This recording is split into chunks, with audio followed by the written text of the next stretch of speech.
this video, we will show you how to replace a keyed knob or lever tailpiece.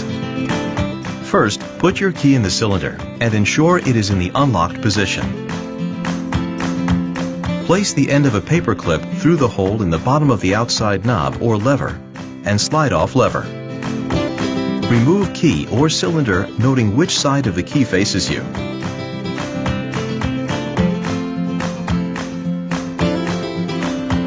Next, depress the pin in the back of the cylinder with a paper clip.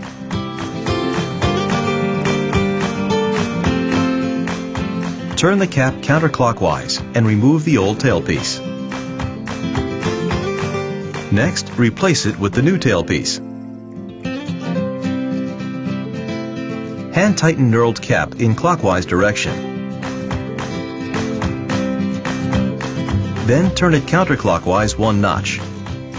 Insert key and check for function.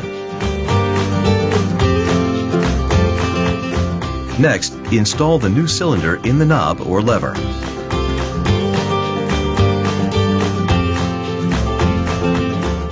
Insert the key and orient in the same manner as when disassembled. Lastly, install the outside knob or lever.